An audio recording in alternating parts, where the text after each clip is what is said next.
Glória a Deus. Me disseram que se reunia aqui às terças-feiras um povo apaixonado pela palavra de Deus. Já estão por aí? Já estão por aí?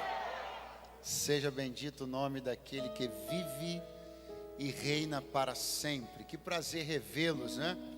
A última vez que eu estive aqui foi na nossa edição da conferência Ouça. Quem estava aqui na conferência Ouça? Quem está sentindo de Deus uma segunda edição? Está gravando isso, gente? Meu Deus, manda para o pastor Adson, em nome de Jesus. Brincadeira. Mas ele está assistindo.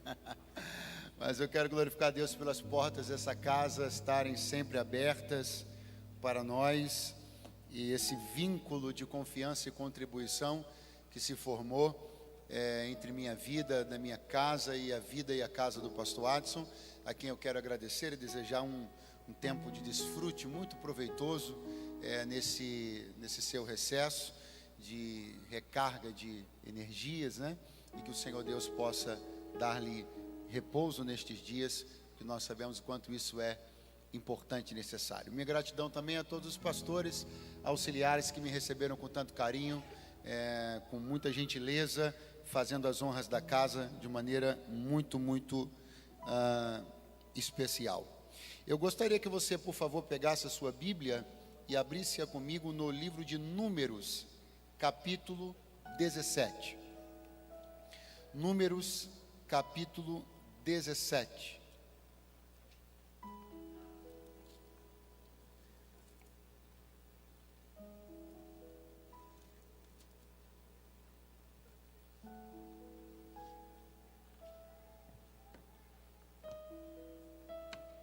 Deixa eu também mencionar aqui a minha alegria, estou aqui com amigos queridos aqui, o Vini e a Gil, né?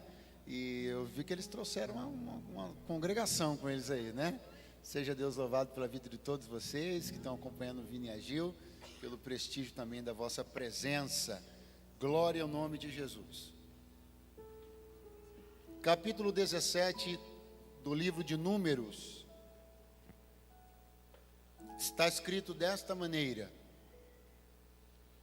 Então falou o Senhor a Moisés, dizendo: Fala aos filhos de Israel e toma deles uma vara para cada casa paterna de todos os seus príncipes, segundo as casas de seus pais, 12 varas, e escreverás o nome de cada um sobre a sua vara. Porém o nome de Arão escreverás sobre a vara de Levi, porque cada cabeça da casa de seus pais terá uma vara. E as porás na tenda da congregação, perante o testemunho, onde eu virei a voz. E será que a vara do homem que eu tiver escolhido florescerá? Assim farei cessar as murmurações dos filhos de Israel contra mim, com que murmuram contra vós. Quantos podem dizer amém? Quem pode dizer aleluia? Eu queria que você olhasse com carinho para alguém do seu lado e dissesse para ele: não é fácil florescer. Você pode dizer com um pouquinho mais assim, bota uma entonação de voz mais caprichada, diga para ele como quem sabe perfeitamente bem do que está falando. Diga para ele: não é fácil florescer. Agora dê uma notícia animadora para ele, diga: mas é inevitável para aquele a quem Deus chamou. Aleluia.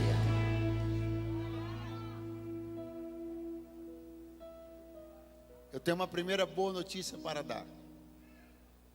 Deus vai iniciar esse ano cessando algumas murmurações. E Deus tem um jeito infalível de fazer cessar murmurações. Porque quando Deus decide gerar uma prova através da qual ele já está decidido a cessar uma murmuração contra alguém, essa prova sempre terá um caráter sobrenatural, irrefutável, incontestável. Eu não posso dizer que todas as vezes que alguma coisa sobre nós é posta em dúvida, que de uma maneira tão clara, tão forte como a que nós lemos aqui, Deus entra, participa e intervém. Não posso dizer isso, porque existem questionamentos sobre nós, que são questionamentos tão irresponsáveis, tão banais, tão pequenos, que Deus nem se dá o trabalho de entrar. Mas quando Deus percebe que alguns questionamentos sobre nós, alguns questionamentos sobre aquilo que Ele tem através de nós, tem potencial de contaminação, tem potencial de paralisação ou de atrapalho em relação ao curso do que Ele quer fazer através de nós, aí,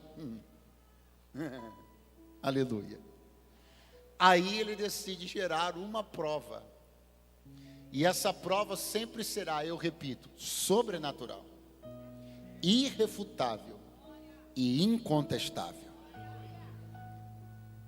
Foi exatamente isso que aconteceu com Arão, porque uma murmuração se levantou entre a congregação dos filhos de Israel durante a peregrinação do deserto, justamente em relação a este ponto. Por quê? Só Arão e sua casa têm a prerrogativa do ofício sacerdotal. Teria sido Arão produto de um nepotismo do seu irmão Moisés? Estaria ele sendo favorecido pelo seu irmão como líder? E portanto não por uma questão de mérito, muito menos por uma questão de uma decisão de Deus, mas estaria Arão na posição que está em função de ser irmão de quem é, de gozar dos benefícios que goza? Quando esta murmuração começa a ganhar tônus, quando ela começa a ganhar um caráter potencialmente nocivo, venenoso, no meio da congregação, Deus diz: quem vai gerar a prova sobre Arão não é o próprio Arão, quem vai gerar a prova sobre Arão sou eu. Eu estou convidando você esta noite a tirar a mão de algumas coisas que têm inquietado você. Estou convidando você essa noite a desfazer algumas programações que você já vinha elaborando acerca de como você faria alguns comentários cessarem ao seu respeito. Porque Deus me trouxe hoje aqui só para dizer, eu vim só para isso. Eu vim do Rio para pregar hoje aqui, amanhã eu estou indo para casa e volto a São Paulo na sexta-feira. Hoje eu vim só para isso. Só para dizer a você, quem vai produzir essa prova sou eu, diz o Senhor. E aí então, Deus decidiu que Ele mesmo seria o responsável pela elaboração de um plano articulado, inteligente e infalível. Um plano através do qual a eleição sacerdotal de Arão seria provada. Esse plano passava por um modo de operação que era impossível haver a intervenção de alguém. Preste atenção. Deus bola uma maneira de fazer com que o homem a quem ele tivesse chamado, a casa a quem ele tivesse chamado, a vara que correspondesse, que representasse a este homem e a esta família, uma vara não plantada, uma vara desconectada do chão pudesse florescer. Quando em condições naturais, uma vara seca e normal floresce durante uma noite? Nunca. Deus escolheu um jeito que não tinha condição alguma de alguém intervir, manipular. A prova de Deus é a prova de manipulações. 3 pessoas estão me ouvindo. A prova que Deus oferece é a prova de manipulações. Não cabem intervenções humanas, não cabem manipulações para manejá-la, nem para um lado, nem para o outro. É por isso que a prova que Deus produz, repito, é sobrenatural, irrefutável e inquestionável. O Senhor instrui e disse: Moisés, solicite a cada tribo que lhe forneça uma vara que lhe represente. E a instrução é: tu porás esta vara diante do testemunho. E vai acontecer que durante a noite eu vou aí. Eu vou aí. E a vara do homem que tiver florescido, esse homem é aquele com quem eu tenho algo. Agora, eu penso a respeito dessa curiosa escolha de Deus, que certamente não foi uma escolha aleatória, tal qual toda escolha que Ele faz nunca é aleatória. Ele poderia ter escolhido outros elementos, outras formas, outras maneiras, através das quais a prova que Ele queria produzir sobre a idoneidade e a seriedade do ministério de Arão pudessem ser feitas. Mas Ele faz isso através de um bordão, de uma vara. Ele escolhe que o que vai florescer e o que vai demonstrar que Ele está com aquele homem em aquela casa é o florescimento de uma vara. A vara vai florescer. Essa foi a escolha de Deus. O instrumento que Deus escolheu. O meio através do qual Deus escolheu produzir a prova que Ele queria dar à congregação de Israel sobre o ministério de Arão estava escondido no ministério ou no mistério de uma vara. A identificação que Arão tem com esta vara, a identificação que Arão tem com este elemento, é uma identificação que nos remonta ao início da história de Arão. A identificação que Arão tem com este elemento é uma identificação que nos reporta às suas primeiras aparições. Ainda antes que Deus falasse a respeito de sacerdócio, quando a conversa de Deus com Arão ainda estava no âmbito apenas, e apenas não é que seja pouco, mas o âmbito apenas do auxílio ao seu irmão Moisés. A história de Moisés, de Arão com a vara, não começa numa congregação, não começa no deserto, ela começa no Egito. Quando numa reunião, eu disse numa, muito fraco, eu disse numa reunião entre Moisés, Arão, Faraó e seus magos, o Senhor decidiu dar uma instrução.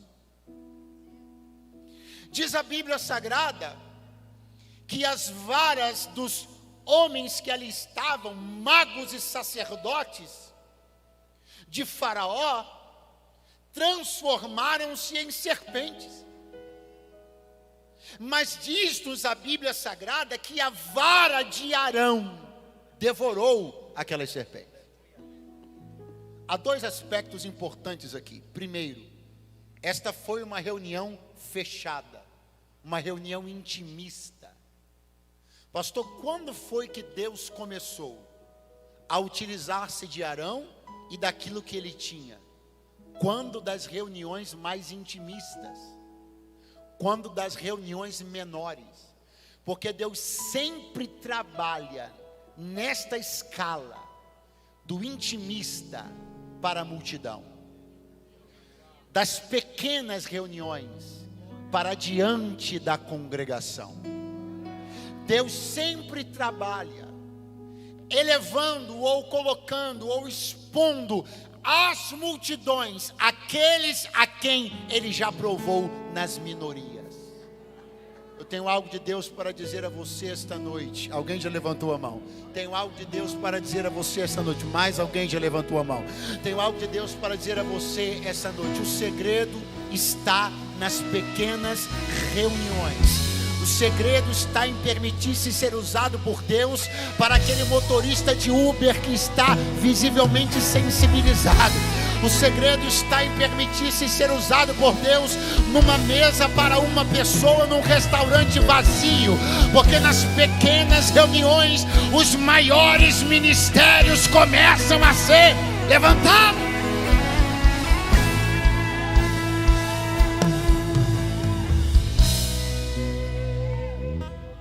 Os milhões de Israel não viram a vara de Arão devorar as serpentes dos magos de Faraó. Mas eles verão, estes milhões agora verão a vara de Arão florescer. Porque há fatos ocorridos fora do público.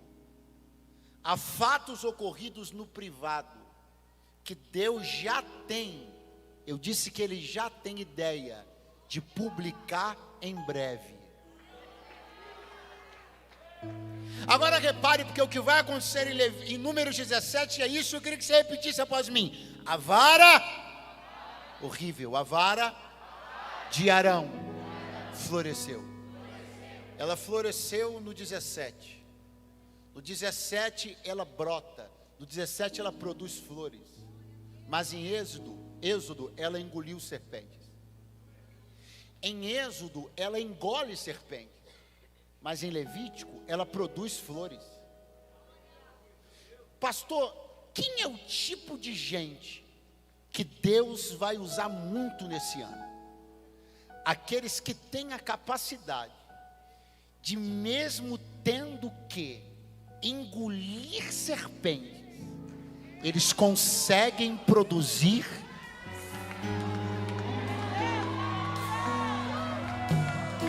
Segure a mão de alguém que está do seu lado, por favor, dá uma acordada nele e diz assim: depois de tudo que aconteceu, muito fraco, depois de tudo que aconteceu no ano passado, alguém está pensando que você vai destilar veneno, mas eles vão se surpreender, porque você engoliu serpentes, mas vai produzir flores.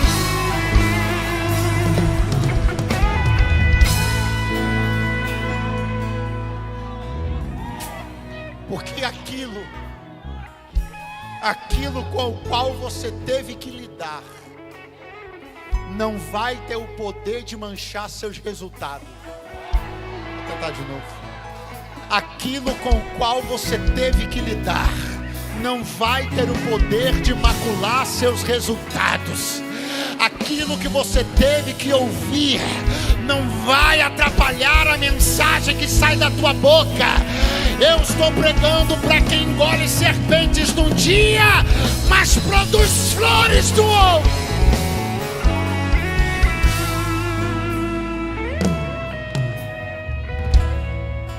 Parece que já está tudo muito encaminhado, né? Parece que já está tudo muito resolvido, tendo sido exposto ao tipo de coisa que você foi, tendo tido que lidar com o tipo de coisa que você lidou, tendo tido que engolir o tipo de coisa que você engoliu. A expectativa normal, a expectativa simples que qualquer pessoa tem, é que quando você começar a produzir, você vai produzir romãs podres, flores murchas. Mas há uma surpresa chegando aí. Tem flores bonitas e romãs viçosas. porque tudo aquilo com o qual você teve que lidar no ano anterior não será capaz de alterar a beleza dos teus resultados este ano. Quem vem comigo dizendo glória a Deus? Quem vem comigo dizendo aleluia?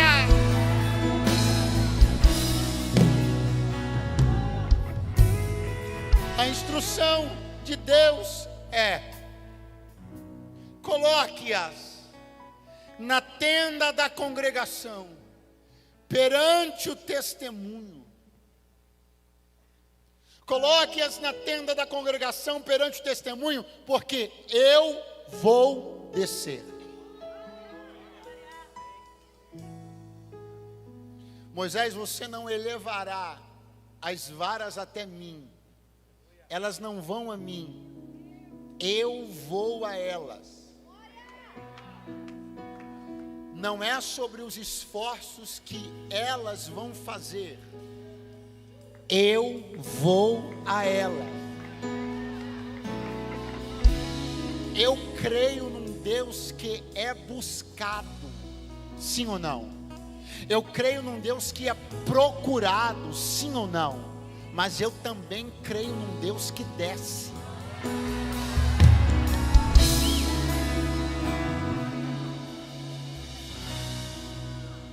Mesmo Deus que desce para ver a obra de Babel, é o Deus que desce para florescer a vara de Arão.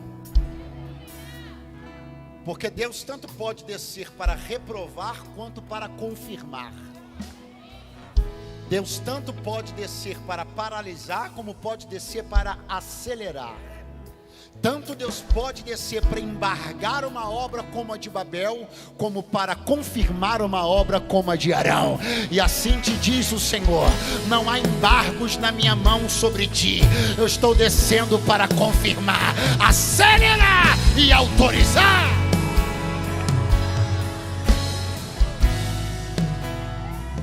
Diga comigo: a vara de Arão floresceu. Ela só floresceu? Não. Ela também produziu romães. Mas a pergunta é: quando Deus anunciou o meio através do qual Ele confirmaria o chamado do homem que era dele, Deus falou das romães? Deus falou das romães? Deus falou das romães? Deus só falou das flores. Deus falou: há de ser que a vara do homem que eu escolhi florescerá. Então Deus anunciou uma coisa e fez mais do que anunciou.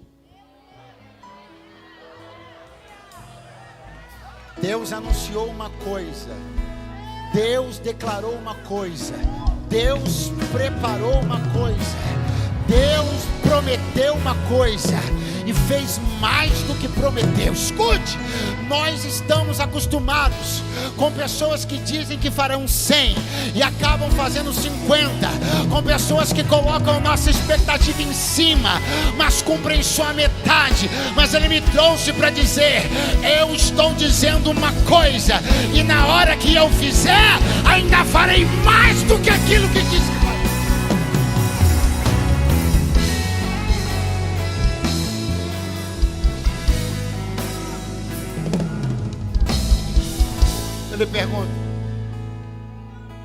Eu lhe pergunto, é milagre uma vara florescer desconectada do chão? Sim ou não? Muito fraco. É milagre uma vara florescer desconectada do chão? Sim. É milagre? Sim. Você acha que é milagre? É claro que é milagre. Alguém ficou com medo. Não, se você anda pegando varas aí, jogando elas no chão e vendo-as florescer todo dia, eu estou admirado com o nível que você está. Estou com medo. Se você levantar a mão, Deus te puxa. Você nem é digno de andar nessa terra. Isso é um mistério. Essa é uma coisa que Deus decidiu fazer de maneira proposital. Ele vai fazer com que a vara de Arão floresça, e ela não vai ser enxertada no chão. Ela não precisa daquele chão. Deus não precisa daquele solo. Ele não precisa fazer as coisas de uma maneira botanicamente convencional. Mais do que isso, Deus está rejeitando fazer através daquele chão. Deus está declaradamente rejeitando fazer através daquele chão. O chão daqueles dias daquele acampamento. Deus rejeitou aqueles dias daquele chão daquele acampamento. E fez a vara de Arão florescer sem o chão. Porque deixa eu lembrar você a respeito de como essa murmuração começou. Deixa eu lembrar a você o jeito, as pessoas envolvidas nesta murmuração. As pessoas envolvidas nessa murmuração foram punidas de um jeito. As pessoas envolvidas nessa murmuração, sobre elas veio uma punição. E qual foi essa punição? O chão abriu. O chão abriu e engoliu aquelas pessoas vivas. O chão do acampamento de Israel naqueles dias. O chão da peregrinação do deserto daqueles dias. Engoliu. Aí Deus vai agora e diz: agora eu vou confirmar. Eu puni quem não é meu e não está em concordância comigo, fazendo o chão engolir. E eu confirmo quem está comigo, dizendo que nem do chão eu preciso, nem de solo eu preciso para fazer florescer quem eu quero. Sabe o que é mais espantoso? Sabe o que é mais gracioso? Sabe o que é mais maravilhoso? É que Deus fará. Ele fará esse testemunho, Ele te dará esse fruto, Ele gerará essa prova. Mas a coisa mais maravilhosa é que Ele fará isso de uma maneira totalmente independente e apartada de todo tipo de solo que Ele já condenou.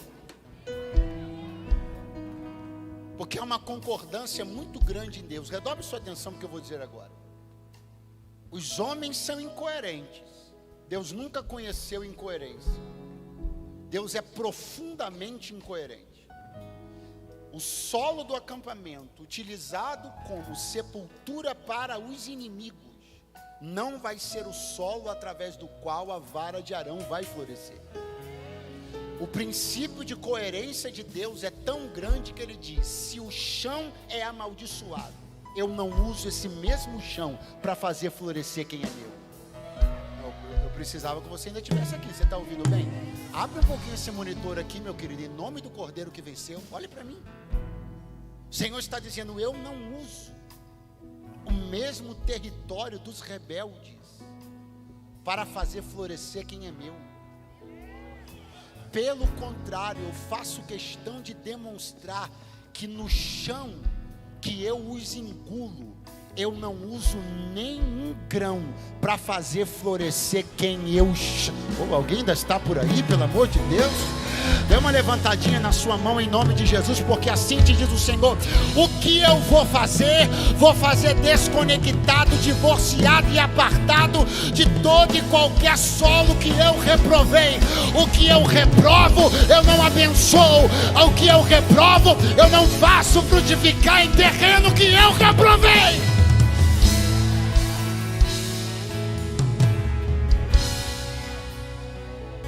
Deus não faz ninguém prosperar a partir de dinheiro que Ele reprovou.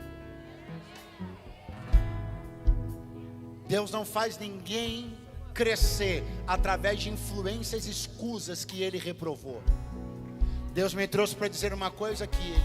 Você pensou que para florescer você precisava daquele chão, daquele recurso, que para florescer você precisava daquele apoio, daquela ajuda, daquela confirmação, de que alguém gravasse um vídeo e mencionasse seu nome. Mas Deus me trouxe para dizer: eu estou te dando a chance de crescer limpo da terra que eu reprovei. Eu estou te dando a chance de florescer isento da terra que eu reprovei.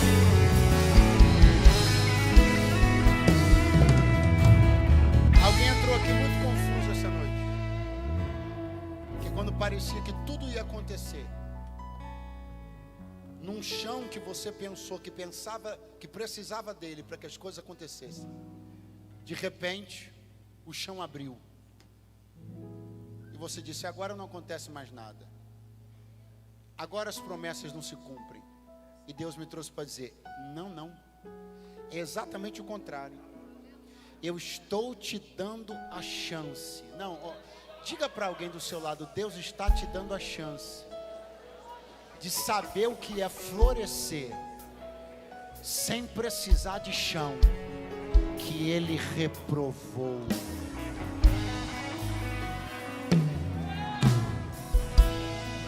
Eu vou ter que entregar isso. Porque a tua história de florescimento não poderá ser misturada com alguns terrenos.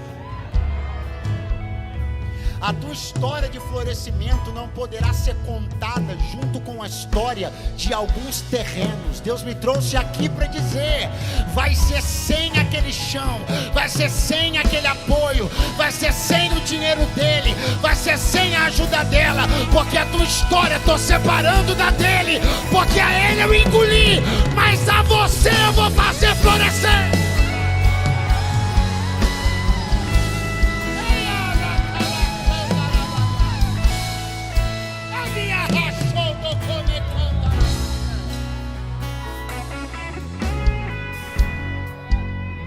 Está dizendo aqui muito claramente para mim: as duas histórias não podem ser contadas junto. Tem a história de alguns terrenos que não podem ser contadas junto com a história da tua vara. Então eu estou destituindo uma coisa da outra. Você não vai ser enxertado nesse chão porque eu reprovei aquele chão. Então eu vou colocar você para ser suspenso, desconectado do chão, desarticulado do chão, para que todos saibam, ouçam e vejam e considerem que o Senhor quem fez isso.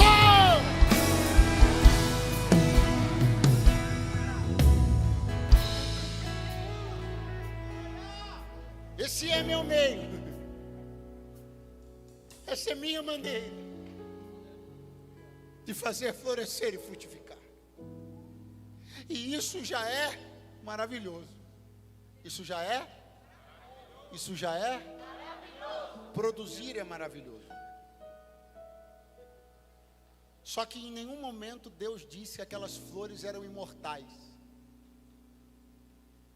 Em nenhum momento Deus disse que aquelas romãs eram impodrecíveis. Essa palavra existe? Se não existe, eu acabei de inventar ela agora. Deus nunca disse que aquelas flores e aquelas romãs não estragariam. Elas podem ter nascido de maneira sobrenatural. Elas podem ter sido geradas de maneira sobrenatural. Mas elas só permaneceram de maneira sobrenatural por conta de uma coisa, você sabe qual? Porque elas foram parar, as flores e a vara de Arão foi parar dentro da arca. A vara de Arão que floresceu foi parar dentro da arca. Eu só quero lembrar a você sobre uma coisa: não é apenas sobre gerar resultados que nós estamos falando aqui, é sobre sustentá-lo. Você não vai gerar resultados fugazes, você vai gerar resultados memoráveis. Muita profecia para pouco glória. Você não vai gerar resultados fugazes, você vai gerar resultados memoráveis.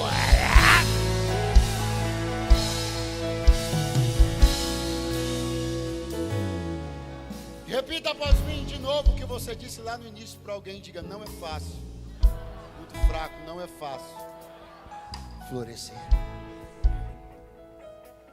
Por que não é fácil florescer? Por que para Arão, e eu não demoro muito mais, mas por que para Arão a missão de florescer é uma missão difícil? Porque para Arão florescer sempre foi difícil. Foi difícil desde o início. Foi difícil desde sempre. Deixa eu fazer uma pergunta aqui. Aqui entre nós tem algum irmão do meio? Irmão do meio. Você sabe que é irmão do meio, né? Não é mais velho nem mais novo. Amém ou não amém? Vamos de novo. Alguém aqui é irmão do meio? Irmão do meio. Está no meio. Levanta a mão quem é irmão do meio. Se vocês que estão de mãos levantadas, que são irmãos do meio, concordam que vocês têm a nítida impressão que essa é uma posição difícil, se expressa de alguma maneira aí, só para eu saber que eu não estou doido. É verdade. Eu não sou irmão do meio, não. Não é, eu não estou dizendo empiricamente, eu não provei, não testei, não sou irmão do meio. Mas por que eu concluo que ser irmão do meio é difícil? E me corrijam os irmãos do meio se eu estiver errado. Porque o irmão do meio não tem a atenção designada ao caçula, e também não tem a respeitabilidade conferida ao mais velho. Eu estou falando alguma mentira aqui? O mais velho tem mais autoridade do que o do meio. O mais novo é mais mimado que o do meio. E o do meio? O do meio está no meio.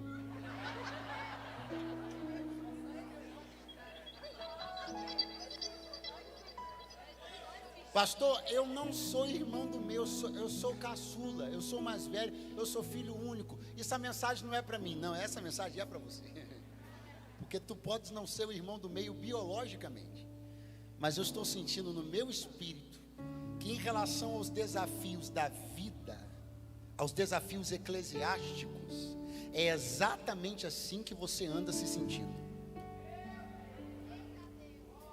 Como irmão do meio, buscando sua melhor colocação entre a proeminência do mais velho, o carisma do mais novo. Pastor, Arão era irmão do meio? Obviamente que sim. Quem é seu irmão mais novo? Moisés. E quem é sua irmã mais velha? Miriam. Quem é o irmão mais novo? Muito fraco. Quem é o irmão mais novo? E quem é a irmã mais velha? Portanto, Arão está numa posição que eu vou chamar de ponto cego da vida. Não, se você for embora, volte agora. Por que Arão está numa posição que eu vou chamar de ponto cego da vida? Relembre o início do livro do Êxodo. Relembre a narrativa. Relembre os episódios envolvidos no início do livro do Êxodo. Eles dizem respeito ao crescimento de Israel dentro do Egito e à ameaça que sofreram os filhos das hebreias. Quando o livro do Êxodo começou a ser escrito, a narrativa, estou falando da narrativa, não do tempo que foi escrito. A narrativa diz respeito a um tempo onde Arão já era nascido. Procure ele lá. Não está. E por que ele não está? Porque ele é irmão do meio.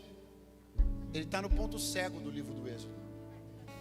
Por que ele está no ponto cego? Porque só vão aparecer Moisés e Miriam. Porque Moisés é quem precisa ser salvo e Miriam é quem vai salvar. E Arão está no ponto cego. O ponto cego é o momento onde você percebe que os atores do palco, cada um tem seu papel, e você está na coxia, tentando entender que hora você entra.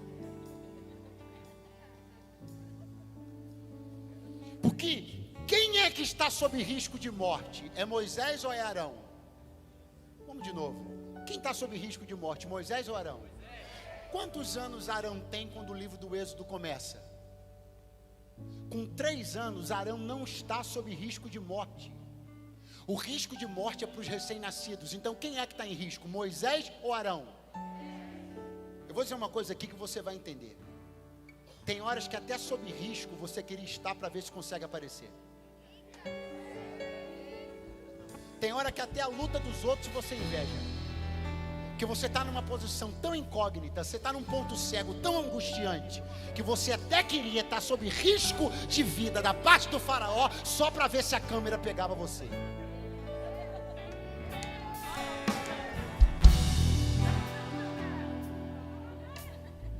Vai ser feito um cesto de junco para Moisés ser colocado, sim ou não?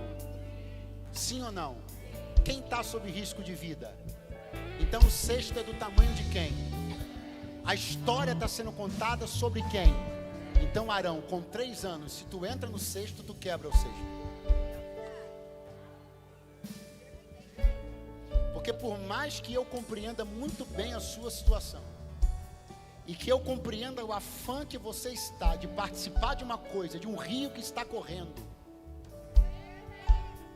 porque o rio está correndo, o rio do Egito está correndo, a história está acontecendo, as pessoas estão tendo sucesso, Deus está usando A, Deus está usando B, erguendo o ministério no C, as coisas estão acontecendo, o rio está correndo, e há uma vontade muito grande em você de entrar nesse rio.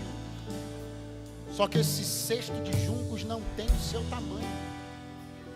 E toda vez que você tenta ser participante de uma história que não é sua, você rompe o cesto. Deus me trouxe aqui para dizer uma coisa: eu não erro. Vocês estão me ouvindo bem aí? Abaixa a banda um pouquinho. Você está me ouvindo bem aí?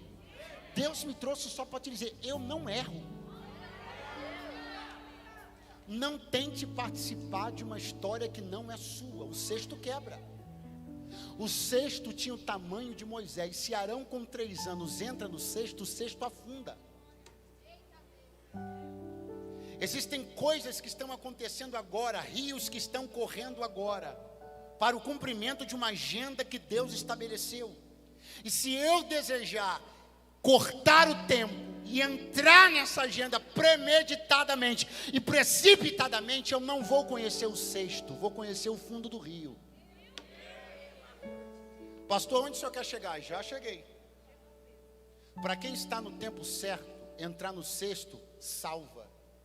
Para quem está no tempo errado, entrar no cesto afunda. Poxa, se você estivesse aqui ainda, tinha sido um grande momento da mensagem. Vou tentar de novo. Para quem está no tempo certo, entrar no cesto. Mas para quem está no tempo errado, entrar no cesto. Tem muito cesto que foi parar no fundo do Nilo, porque pessoas que não deveriam ter entrado na história, entraram antes da hora que era a hora delas. Existem ministérios que estão no fundo do Nilo, porque eles saíram do ponto cego. Ponto cego é o ponto da proteção. É a hora onde Deus sabe que no Nilo você afunda, na ponta do Nilo você se enrola. Você não tem a idade de Moisés para ser salvo, nem a de Midian para desenrolar a salvação dele. Então você não tem a articulação de Midian, nem a infância de Moisés. Então você está no ponto cego para não ser exposto a risco desnecessário. Então Deus, eu não sei se você ainda está sentindo a presença de Deus aqui, porque eu estou. Deus me trouxe hoje aqui para dizer: eu não estou martirizando você, eu não estou me divertindo com isso, eu estou te guardando para uma hora que é somente sua.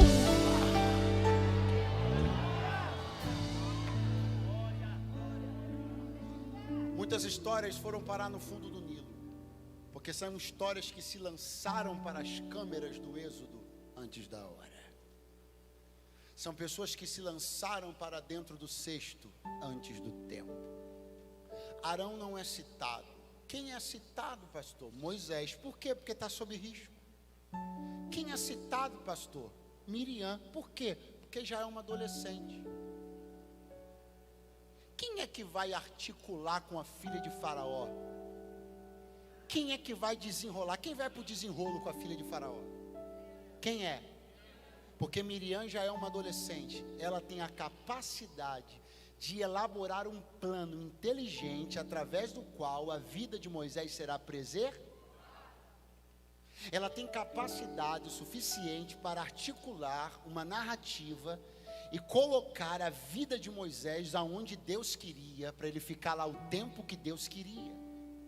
Porque ela já era uma adolescente, não é só a respeito de já saber falar. Miriam já tinha o que dizer.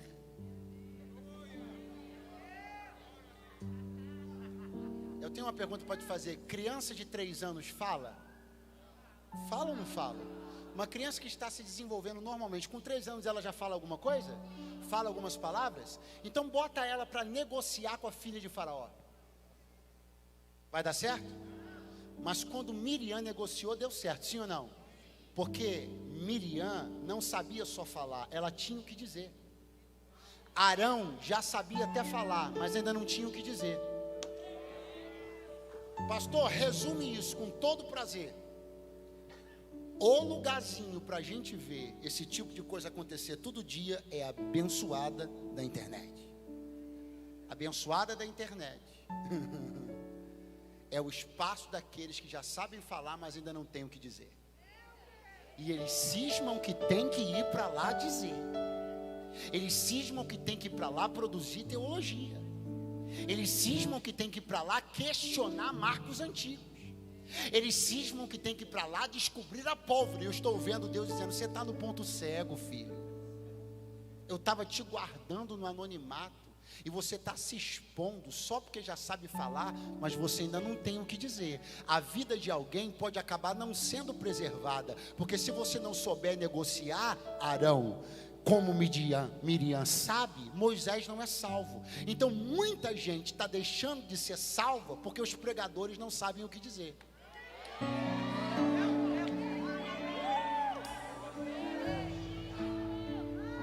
Uma palavra de bênção, de consolo para quem está do lado. Bota a mão no ombro dele e diga assim: eu sei, horrível, vai de novo, eu sei que o ponto cego é aflitivo. Eu sei que o ponto cego é desgastante. Você está fora da câmera, está fora do rio, está fora da cena, mas está guardado, está preservado, está chegando a hora. Quem pode dizer glória a Deus?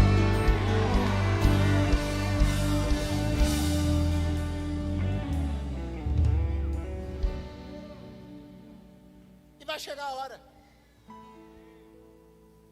Vai chegar a? Porque sempre chega a hora daqueles a quem Deus chamou. Sempre chega a hora. E a chegada da hora é marcada por alguns desafios que comumente se repetem. Você precisará exercer algumas vitórias. E a primeira grande vitória que você já conseguiu foi a do tempo. Você venceu sobre o tempo, sobre a precipitação, sobre o desejo de se lançar precocemente em águas que não eram suas e cestos que não eram seus.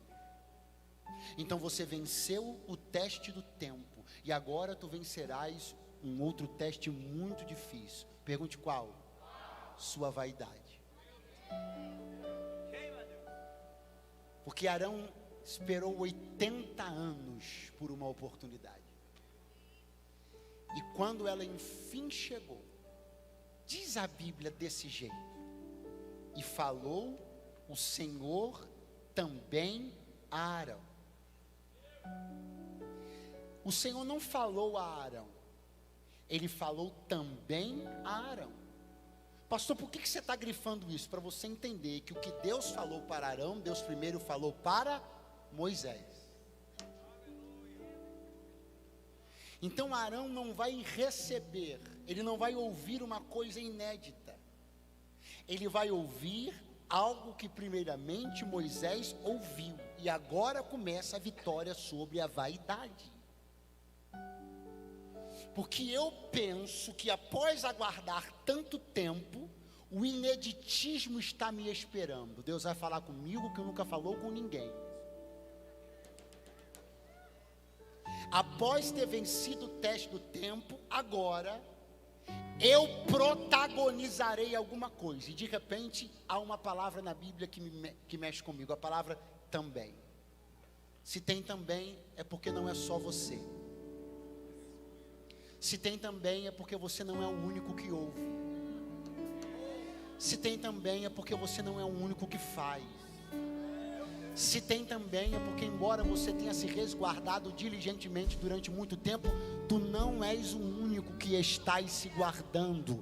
Eu tenho uma palavra para te dizer: o também é um golpe violento contra os vaidosos. A vaidade não comporta o também. Eu não quero ser também usado, eu quero ser ousado. Eu não quero ser também um pregador, eu quero ser o pregador.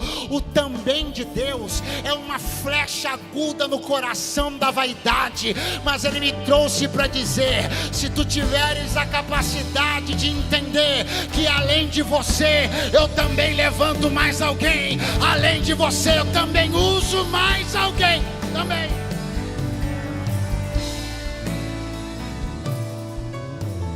Você sabe como é que o ministério de Arão começa? Pergunte como.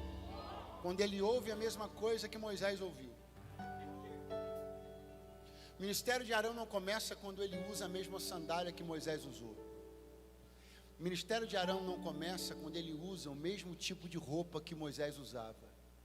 O ministério de Arão não começa quando ele replica o gestual de Moisés.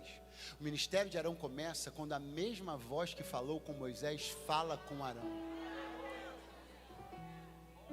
Sabe qual é uma grande verdade? Nós estamos pensando que espelhar, reproduzir a forma como Deus usa alguém, o segredo está em usar o que ele usa, ler o que ele lê, tipo de sapato que ele usa, corte de cabelo que ele tem, a forma como ela prega. E Deus me trouxe para dizer: não, o que você tem que querer é que a mesma voz que fale com aquela pessoa a quem você admira, ela também te fale aos ouvidos.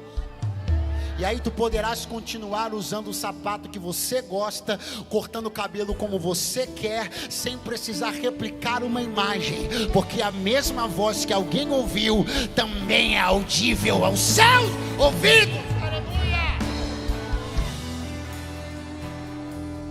Falou o Senhor Deus também a Arão e afetou o coração da sua vaidade ao dizer: chamei teu irmão Moisés, ele lidera, você auxilia, ele é o presidente, você é o vice. Mas quem é o íntegro judicialmente e quem é o homicida? Quem ficou presente cuidando da família e quem fugiu? Então a escolha mais óbvia no princípio da integridade moral parecia ser de Arão. Quem ficou? Ele. Quem vazou? Moisés. Quem tem ficha limpa? Ele. Quem é homicida? Moisés. Quem Deus escolhe? Moisés. E quem Deus escolheu para ser vice? Novo golpe no centro da vaidade de Arão. Vamos ver qual é a dele. É para ser vice do meu irmão, Senhor? Aquele que desapareceu 40 anos sem dar notícias, aquele que deixou a família preocupada, aquele de quem nós esperávamos que a influência dele dentro do palácio fizesse alguma coisa por nós, mas ele meteu os pés pelas mãos e desapareceu. O Senhor está me mandando ser vice dele? Sim. Na ata teu nome vai estar logo do lado do dele. O que Arão vai fazer agora é o último capítulo para um projeto de inserção poderoso, de Deus pegar alguém do ponto cego e colocá-lo debaixo do holofote. Deus olha para Arão e diz: tu vais auxiliar teu irmão, levanta, vai ao deserto encontrá-lo. Diga comigo: levanta. Muito fraco, levanta. Vai ao deserto encontrá-lo. Eu ir lá? Sim. E por que ele não vem aqui? Porque eu estou mandando você ir lá. Mas é a mesma distância, mas quem decide, quem percorre ela sou eu. Você não deu glória a Deus e eu te entendo. Aleluia. Porque você está do lado da calçada fazendo birra, dizendo: é a mesma distância, se ele não vem eu também não vou. E Deus me trouxe para dizer: mas é você que está querendo sair do ponto cego, não é? Mas não é você que está esperando uma oportunidade? Então atravessa a calçada você e vai lá fazer o que eu te mandei fazer.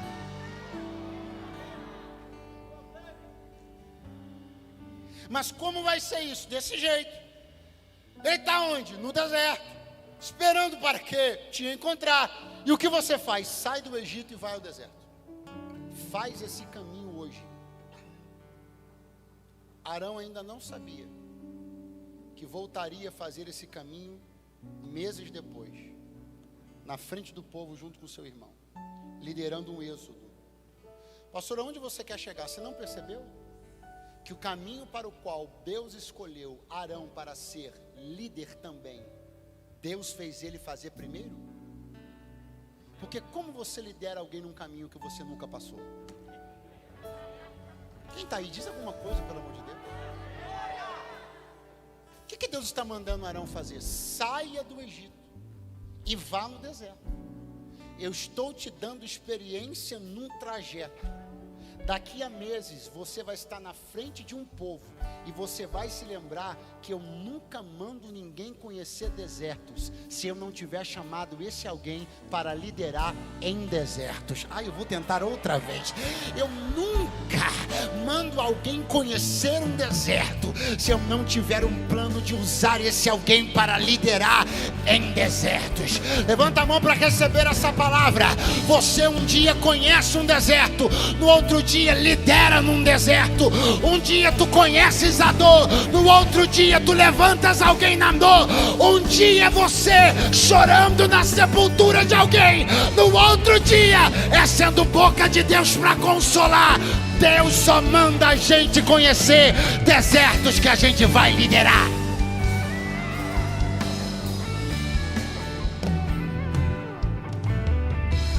Sabe por que Deus mandou Arão ir encontrar seu irmão no deserto?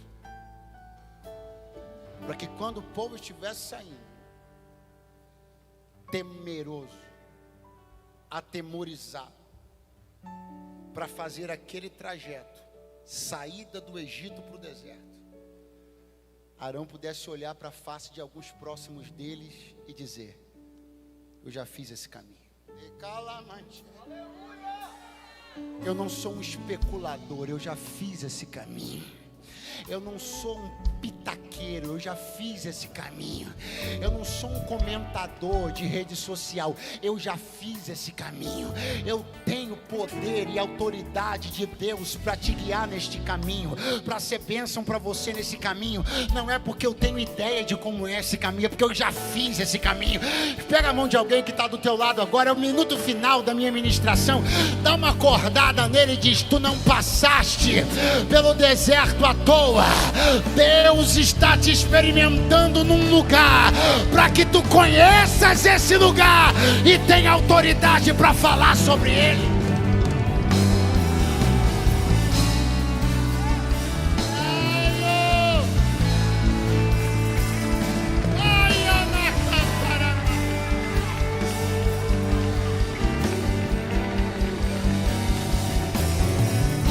Toda dor que você viveu te autorizou naquele tipo de dor.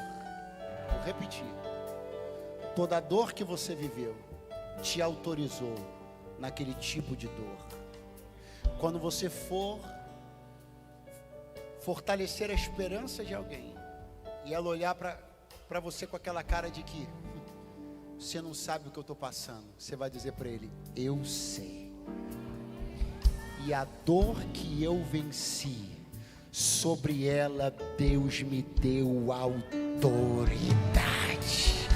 Levanta a tua mão mais alto que você puder, o mais alto que você puder, assim te diz o Senhor: eu não permiti que algumas coisas acontecessem esse ano só para que você ficasse aborrecido, entristecido e nem irritado. Eu fiz propositalmente você conhecer alguns desertos que você não queria, algum tipo de aridez que você não queria, sequidão que você não queria, mas o que você não sabia é que eu estava levantando em você um espírito de liderança. Quem acredita nesta palavra, dá um pulo nessa cadeira agora, fica de pé no seu lugar dizendo: glória a Deus e aleluia.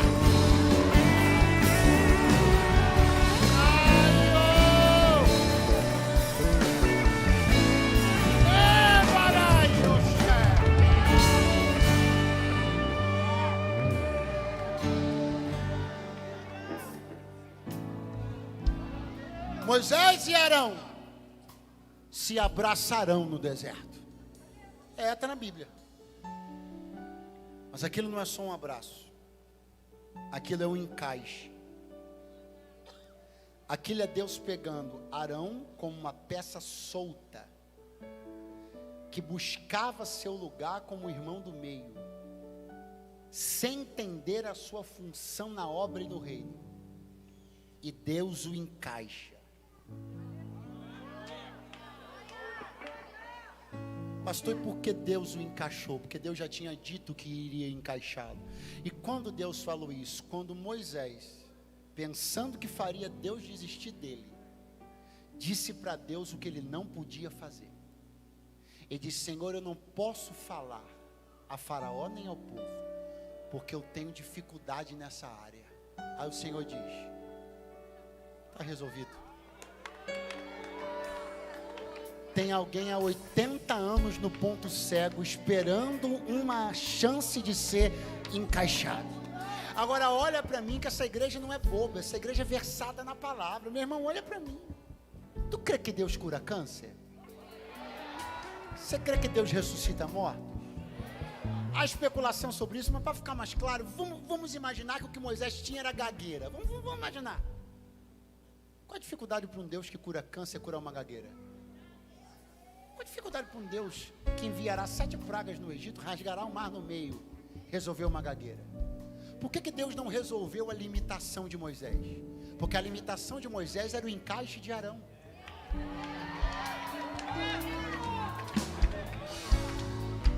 Ainda bem que você não sabe tudo, nem eu, e nem nunca saberá. Porque naquilo que você não pode fazer, Deus pega quem Ele está guardando há muito tempo e diz: entra, encaixa. É por isso que eu te digo que o abraço no meio do deserto não é só abraço, é encaixe. Deus tinha dito no deserto de Midian para Moisés: eu vou colocar Arão para falar no teu lugar, eu vou encaixá-lo. E quando eles se abraçaram, era Deus dizendo: vale a pena suportar o ponto cego, vale a pena não entrar no cesto, vale a pena não pegar a oportunidade antes da hora, porque quando eu encaixo, eu faço bem feito. Quem tem glória, diga glória. Quem tem aleluia, diga aleluia. Quem pode dizer graças a Deus?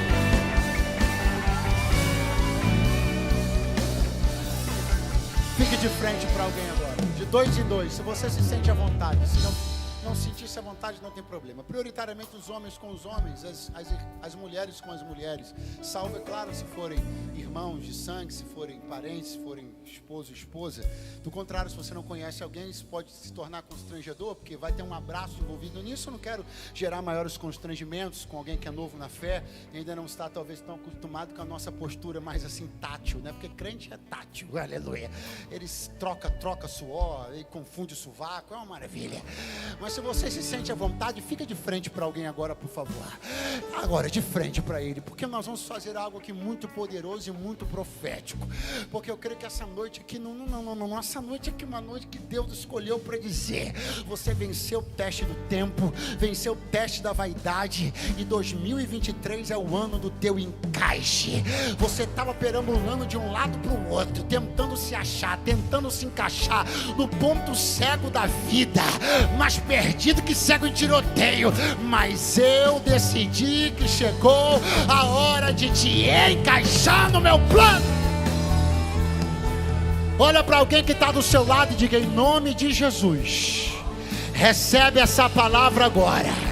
Esse ano é o ano do teu encaixe. Será alinhado, fluirá bem, não vai precisar de esforço, vai dar tudo certo, porque você cumpriu todas as etapas. Fala para ele: daqui a 10 segundos eu vou te dar um abraço, como Moisés e Arão, e profeticamente vai ser Deus dizendo: chegou a hora das coisas se encaixarem. 5, 4, 3, 2, 1. Dá um abraço nele. ele agora e diga: chegou a hora. Chegou a hora das coisas se encaixarem. Chegou a hora de eu te usar como nunca. Vai mudar a minha história. O caminhar de glória em glória. Estou seguro que nada me impedirá. O que meu Deus vai fazer, vai